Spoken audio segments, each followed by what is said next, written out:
Welcome back, David. Thank you so much again for agreeing to meet with me today. Delighted to be back with you. All right, thank you. So, picking up from where we were talking about before, my first question has to do with educational systems, as you talked about before. If you could basically just elaborate on what educational systems look like today, what's wrong with them, and if you're able to connecting them to both your studies of economics and how this propagates violence in the world. That's a big one. Um, yeah, just to focus on the educational system, the first limitation is that the academic disciplines break all the knowledge and inquiry into silos, academic silos. And the deeper our understanding of life and reality takes us into a recognition that everything in reality is interconnected. And this is particularly true in terms of any kind of living system. So understanding these systems, understanding society, depends fundamentally on understanding the interconnections, how we're related to one another as people, and the nature of our relationships to a living earth. Um, it gets into extraordinary levels of complexity that our disciplines have essentially ignored, and it's been a major handicap to, particularly to biology for a long time. That we're beginning to get beyond. But another major feature of the outdatedness of our education is that most of it is devoted to memorizing facts from textbooks, which in our modern world, in which we have the electronic capabilities that give every human being on earth potentially immediate access to the total knowledge of the species. Anything that you want to know. Now, there's a lot of fake stuff and so forth, and misrepresentation and con jobs and all of that. But to the extent that we develop our tech and use our technology properly and beneficially, um, you know, any one of us literally can have instantaneous access to any factual knowledge that has ever been available to humans.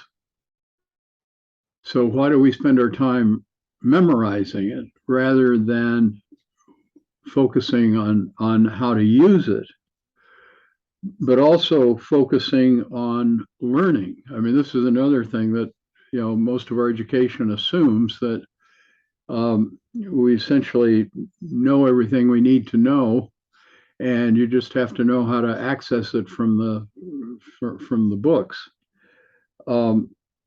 Whereas, in fact, we are in one of the most rapidly one of well, we are learning as a species currently at a rate that far exceeds any humans ever in history.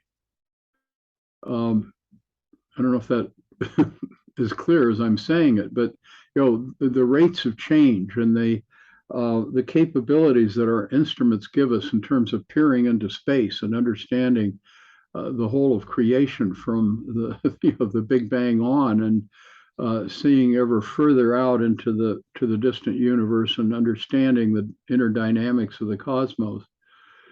But at other levels, the instruments that allow us to see more deeply into our own bodies and understand the dynamics of the organisms that come together to create a human body or to create any other living organism. Which is, for a long time, until it started to change only in the 1990s. But basically, only in this century has biology begun to really move from thinking about life as mechanistic machine relationships to recognizing that the extraordinary self-organization and learning and adaptive capacity of living beings, including that each of our bodies is comprised of tens of trillions of individual, constantly learning, evolving, changing cells. Wow, that's pretty amazing. But then you translate that into the whole of Earth as a living organism, and it gets you into a whole reality that most education has basically denied. Now, probably the most dysfunctional of all our academic disciplines is economics, the standard economics, economics as it is conventionally taught in a university. It's an economics that presents itself as a values-free science, which is a total lie. First of all, it's not a science because it doesn't deal with reality, and second of all, it's teaching. It's essentially a religion devoted to the worship of money, which, of course, again, if you understand money, you recognize it's nothing but a number, and most of it exists only as numbers on a computer. It has absolutely no intrinsic value and no use beyond our human use of it as a medium of exchange. It's because we learn it. We learn that in our brain. But there is literally nothing else. There's nothing else in nature that recognizes money. And yet it's what economics teaches us to organize everything around. And of course, at the heart of it is the idea, the premise that humans are inherently greedy, competitive, and that essentially it advocates that if each of us as an individual focuses simply on maximizing our personal financial return, doing the things that will maximize our collection of these numbers, that ultimately works out to the maximum benefit of all the people on Earth. Not only, well, economics has no interest in anybody's actual well-being, but the premise is that if we all simply focus on maximizing our financial gain, that will work out best for everyone, which actually puts us all into competition with each other, competing for the numbers that the financiers, the richest financiers in our society, control their creation. So we're competing for those numbers that some person, some financier is creating in his computer, essentially. So that leads us to essentially to competing to destroy the Earth's resources, competing for guns to carry out our wars, to compete for land and territory and all of that. Organizing the world around transnational corporations that are all in the business of essentially mining the earth to convert the real resources of a living earth and the regenerative capacities of a living earth into money, which then is a source of power for the world's richest billionaires. So it throws a lot of stuff into there together, but that's basically the story on a combination of economics, but I mean a combination of the failings of the education system as well as the extreme dysfunctions of what we teach in economics. And in terms of development economics, part of what I realized in my own work and development during the times that I lived and worked in Africa, Asia, and Latin America is that what the development enterprise is really about is pushing people off of the lands that have sustained them for thousands and thousands of years and force them into jobs as factory workers or itinerant agricultural workers or so forth, essentially devoting their lives to working for the global financiers, doing whatever suits their bidding in order to get the money to buy from the financiers access to the food, the water, the means of lodging, and so forth that that we all need as essentials to daily life. I guess looking forward to the future, what do you think the economy of what you say is the ecological civilization or like a future civilization that adapts these principles of supporting each other and helping each other? Yeah. What would the economy of such a society look like in the future, do you think? Well, it all starts with recognition of our interdependence. And, I'm very taken with this. Most indigenous cultures have their own version of this, but I like the South African Ubuntu. I am because you are. Um, which, if you once you really get your mind into this,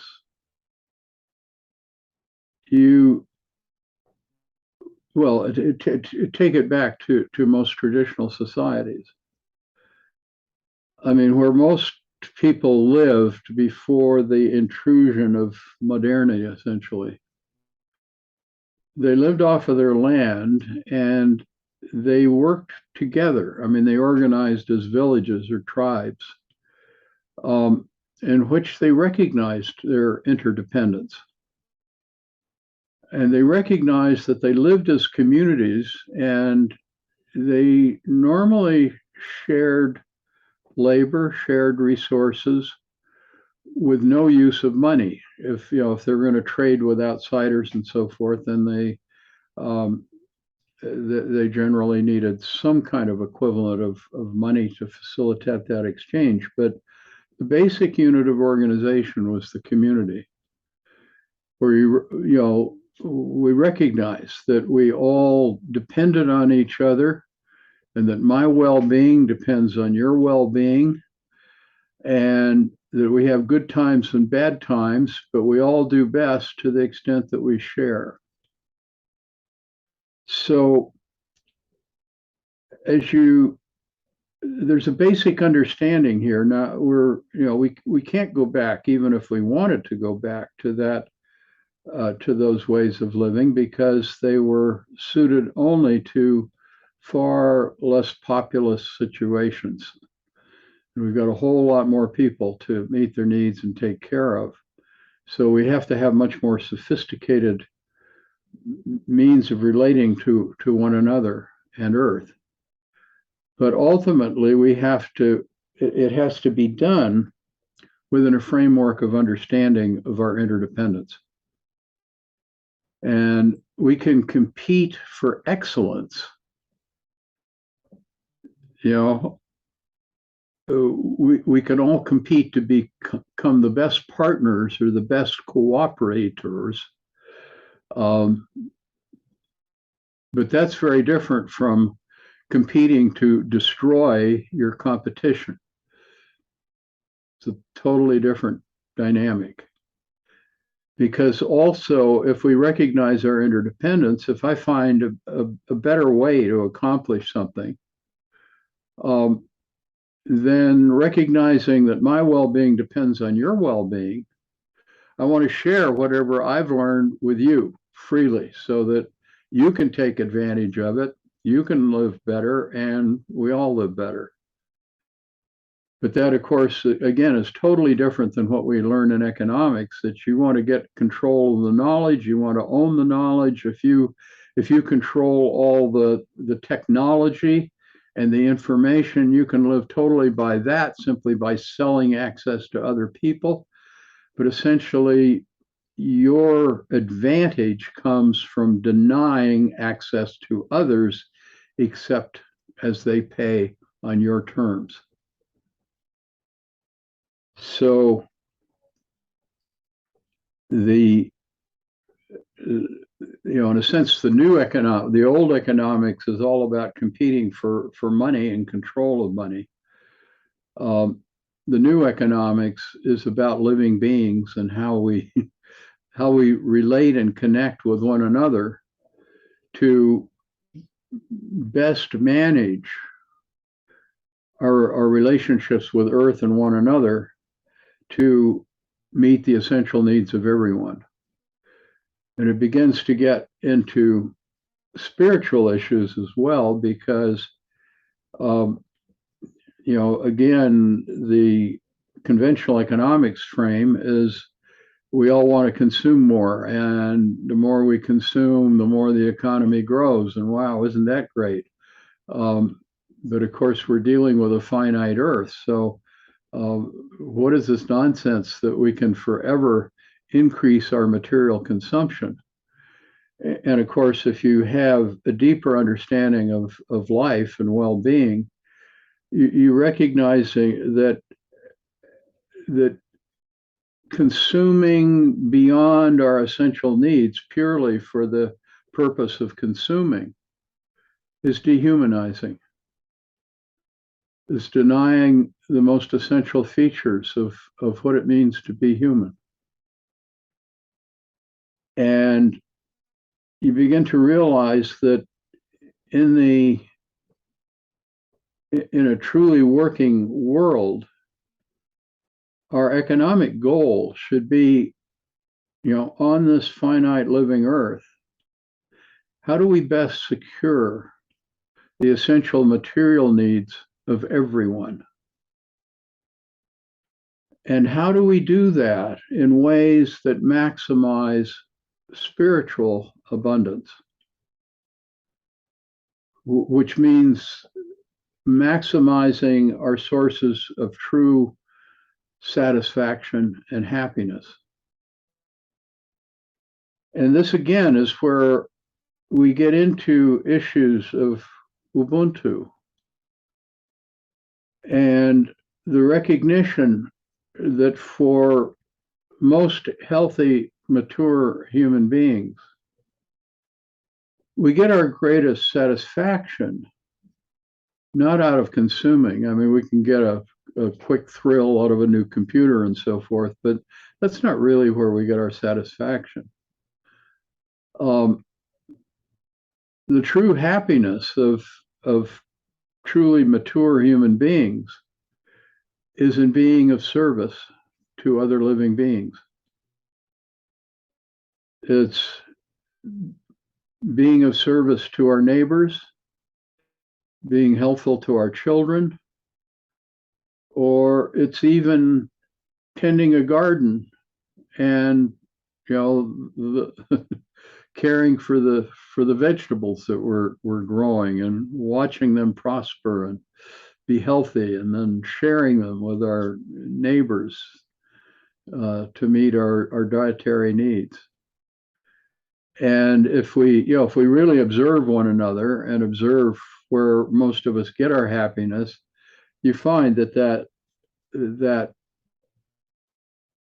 basic pattern holds with most everyone, unless you're dealing with people like Donald Trump and so forth, who had terrible childhoods and never learned how to be a functioning, responsible, mature adult. So Basically, all of this is simple foundational knowledge that we're all aware of if it's pointed out, but we don't hear it. It's not reinforced in our media. It's not, it's not taught in our school system, and we rarely talk about it. Um, but a key part of our challenge is to have the conversation. And of course, it's all foundational to nonviolence because, um, again, we're taught that life is about violence and about violent competition, and it's a very complicated subject because, um, us more complicated organisms like humans, um, we can't eat dirt.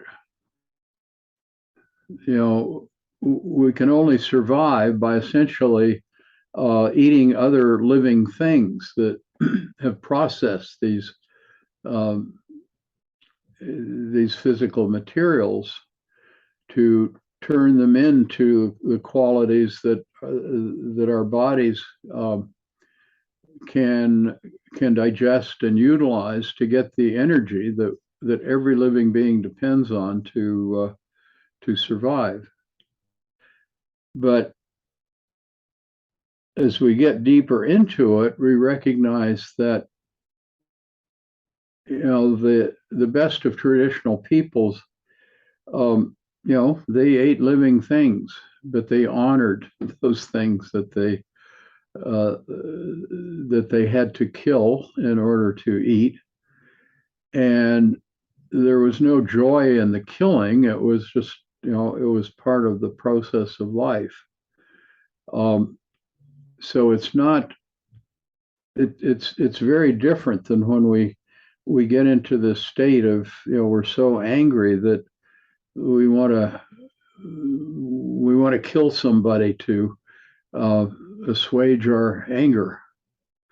Um, and it's about learning to live in ways that minimize the violence of life and maximize the mutual well-being. So I don't know if any of this is of any help to you in terms of the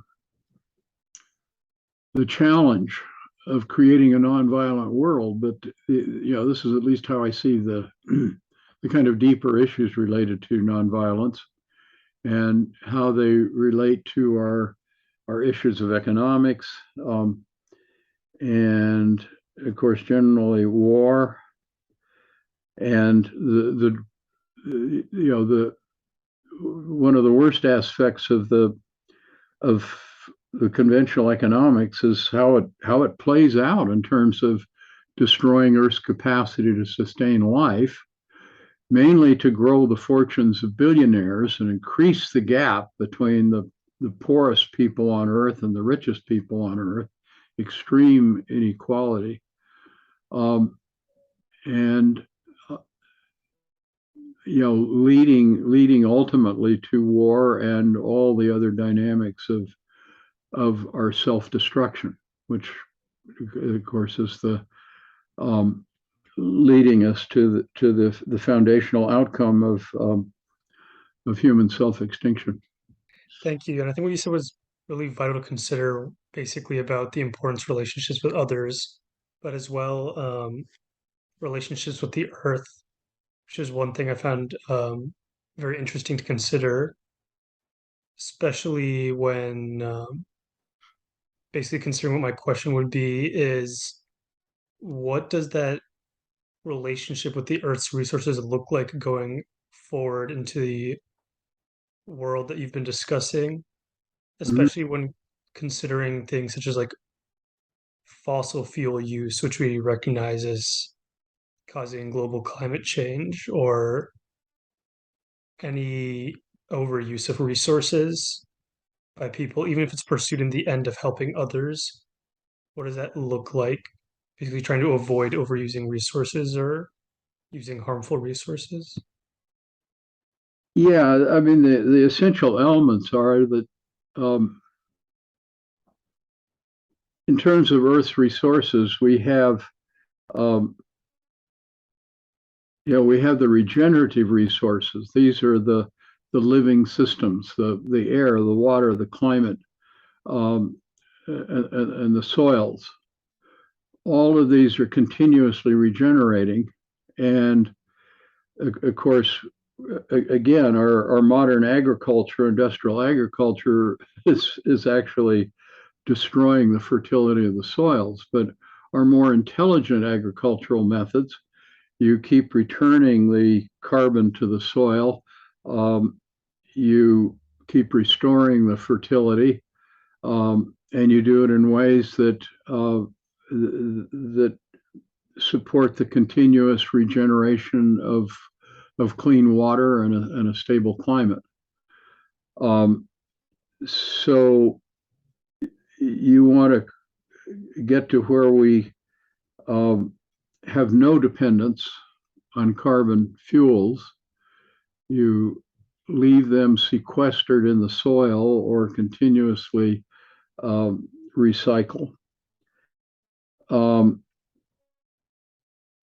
any kinds of mineral resources that we use, we want to use them in ways that, again, are continued reuse and recycle, rather than one-way supply chains where we take them out of the earth and we mess them up and dirty them up and then just throw them away in a garbage dump.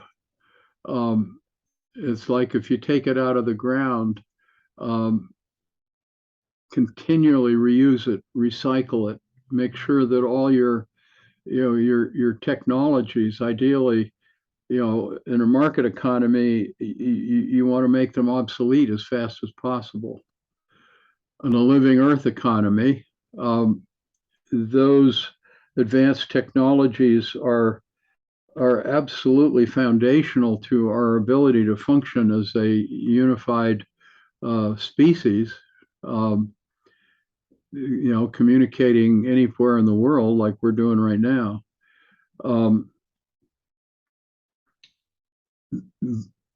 But design those technologies, the technologies that allow us to communicate and manage and share our knowledge. You want those always to be renewable.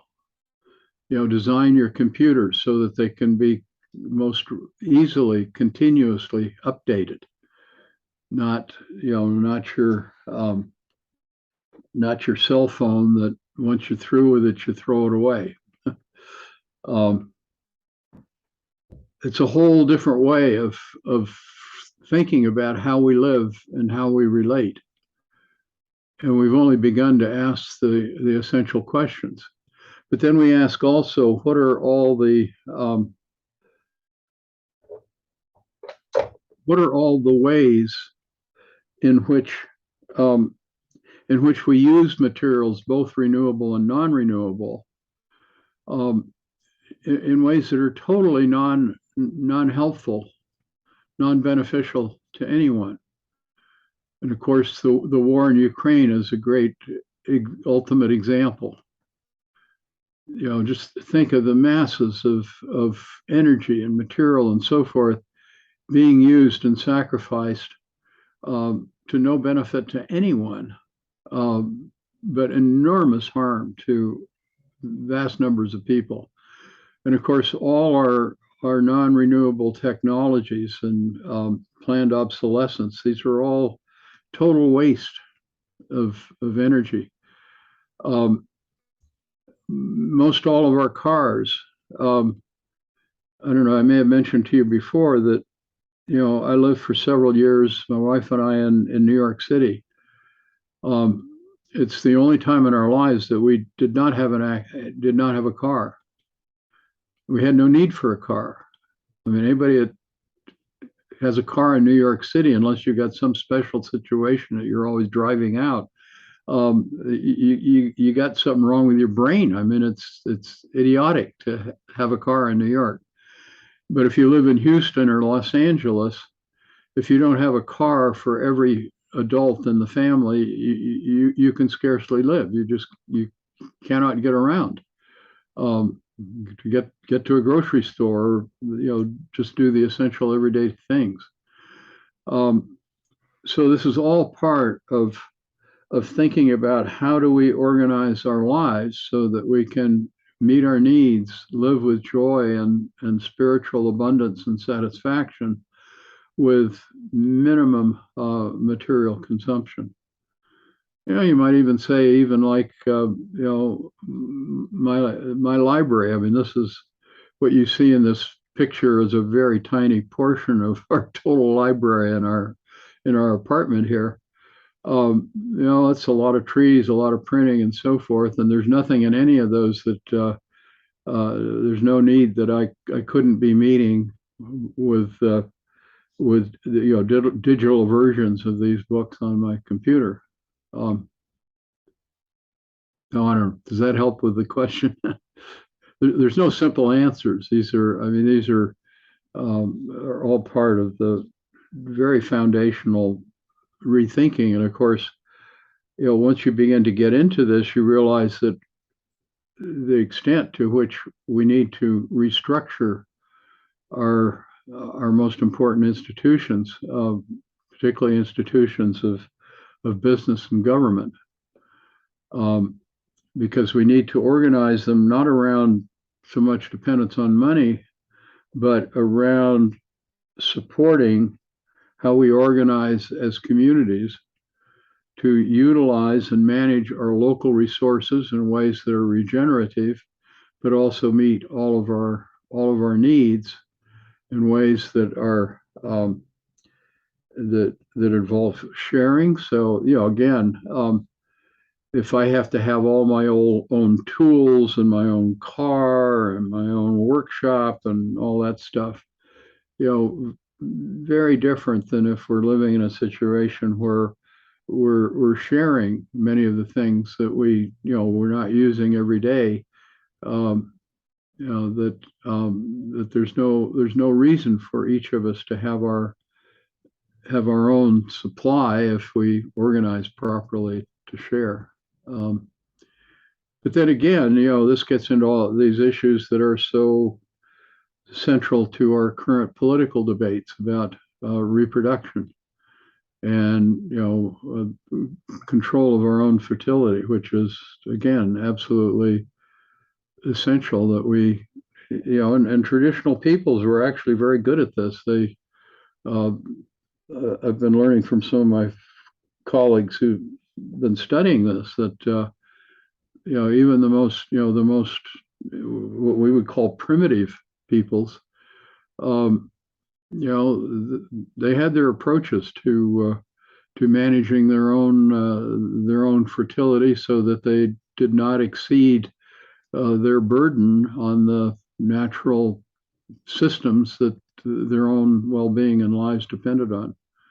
And we, of course, need to be able to do the same thing. And here again, it's understanding what our natural tendencies are. That again, if you work in this field, you realize that most women don't want to have more than maybe 3 or 4 children at the most, but the places where you have very large families, usually that is because someone is preventing the woman from controlling her own body. So anyhow, we wander off on all these all these branches of the things that we have to learn to live in different ways that are really more consistent with our true nature and are actually consistent with traditional knowledge, but combined with our advances in technology and advances in understanding, which do allow us to live more interesting and secure and satisfying lives, but not in ways that are particularly conducive to producing a few more billionaires at the expense of the vast majority of the world's people. Right, thanks. I mean, that was great to hear a lot about that. But I guess one final kind of wrap-up question. Nonviolence International's goal, as we talked about, is promoting nonviolence throughout the world, both through advocacy and through supporting other groups. If you could, you've touched on this before, but if you could, I guess, talk a little more about what nonviolence in general means to you, as well as the role of nonviolence in creating change. Ah, yeah. Um, I mean, what a viable human future requires is basically revolutionary change in our institutions and the way that we live.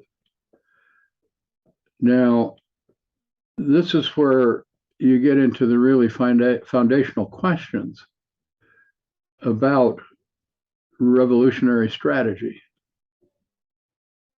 The kind of conventional revolutionary framework is revolution through violence. But your goal is a nonviolent world. At least if you get any brain, it's a nonviolent world. Um, you certainly don't want to live in a world where people are continuously warring at each other, trying to kill each other, wasting resources on guns and military equipment and so forth. That's basically a form of insanity. So if you look at history, it's very clear that it is very rare that a violent revolution leads to a peaceful society. Um, it basically leads most often to more violence. So, um, the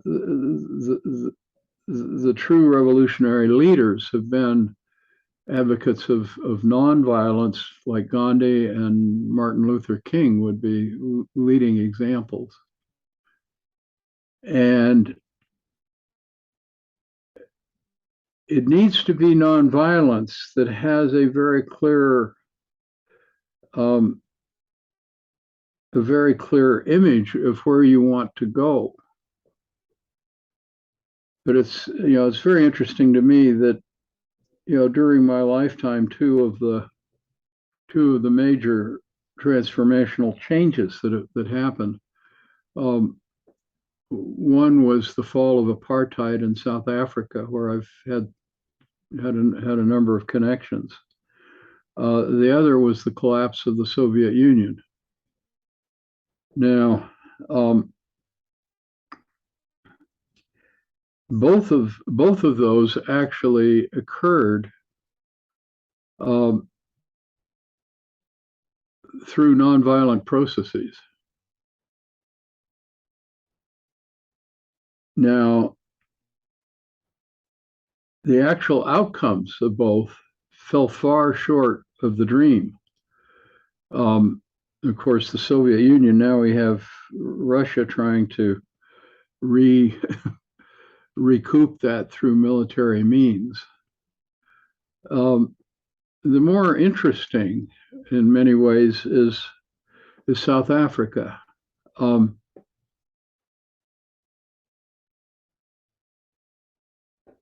and it's kind of a mystery that the outcome in South Africa, there was certainly a transition to um, the African community.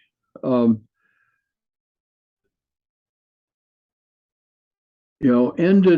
ended the racial exclusion of apartheid. But if you visit South Africa today, the you now the blacks, the indigenous Africans, are definitely in charge, and a few of them are very wealthy. But there is an enormous parallel between South Africa and the United States, in that they're both remain two of the most unequal countries in the world. The financial divides are very much along racial lines, although you have some very rich Black South Africans now, and they're basically in control. But most of the Black people still live in conditions that are not that different than the conditions they lived in before the fall of apartheid. Now, I've never been clear quite where it went wrong. I had the privilege during the transition from apartheid to actually to visit South Africa, and actually as an invited guest, I was there to teach in a program for Black South African leaders who had been imprisoned with Nelson Mandela. I've never met Nelson Mandela himself, but I had this direct and amazing connection with these folks who had been imprisoned with him. And the thing that just blew my mind was to hear them speak with compassion for their South African jailers, the people who confined them, who tortured them, who treated them like shit. And yet they had this depth of understanding that they realized that apartheid dehumanized the whites as well as the blacks. These were the most extraordinary human beings I have ever connected with. And they understood and they believed in nonviolence. Now, this transition beyond apartheid should have been a transition to the creation of a true multiracial society devoted to the well-being of everyone, with extreme equality and a healthy living environment, healthy earth. And it didn't. The only explanation that I can come up with for how that happened was the lack of a defining vision of the outcome that they actually wanted. I mean, there were kind of basic principles that we all get along, but the process of working this through in deep experiments and deep efforts and restructuring and working with one another to make it a reality. The vision of that process was never in place. It was just assumed that somehow, if we could get rid of the apartheid system, that ideal would come about. Of course, there were other factors at work too, because as soon as apartheid fell, then organizations like the World Bank and the IMF and all the predatory neoliberal economists and economic interests were coming into the country, and foreign investment was coming back in and so forth. So all of the forces that currently keep the world divided and unequal and at war against Earth were all coming in to establish themselves and position in the new society. So getting to where we want to go, of a truly nonviolent world that is healthful for Earth and avoids any extremes of wealth and poverty. We're a very long way from, we're a very long way from even adequately imagining it. But that work on the imagination and the work on in each community, it ultimately has to be at the community level. How do we learn to work together to create this world in each of the places where we live? That's our job. Right. It's very powerful to hear. Thank you so much for talking with me today. I really appreciate it. Thank you.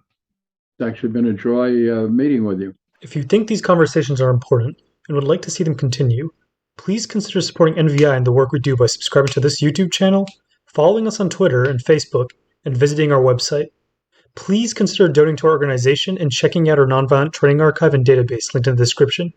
Every little bit counts to help build a more just and nonviolent world.